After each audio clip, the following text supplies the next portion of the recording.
the monster flower, and the objective for the monster flower is to build a model to accurately represent the parts of a flower and to understand the functions they serve.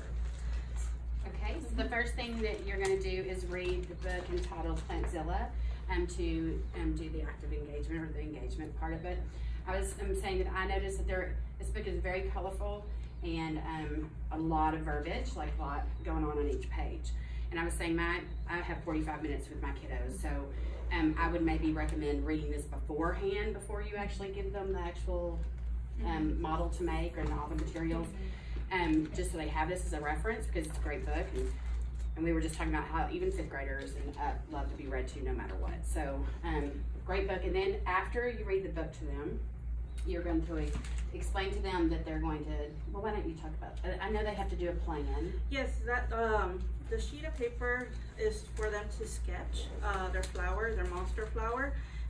There's a suggestion here if you wanted to add, have the students dissect a flower so they can have a better visual on the parts of the flower as well.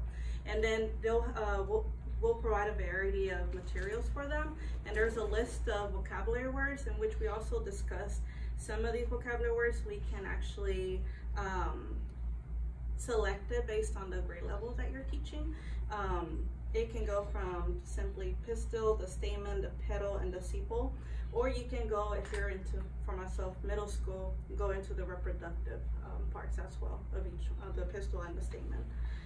Some of the materials that we have here, do you want to talk about this? You have balloons, stiff tissue paper, pop cleaners. So for the last activity, the students will make their own monster flower using an umbrella as their base. And then they use a combination of the provided materials to make their own monster flower. And maybe for older grades, you can just say, okay, here are the parts that I'm looking for.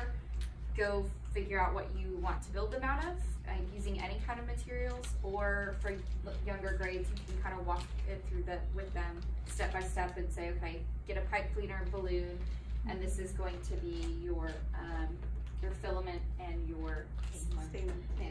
Yeah. So to make the different parts of the flower so that they know exactly what parts they're making and how to make them.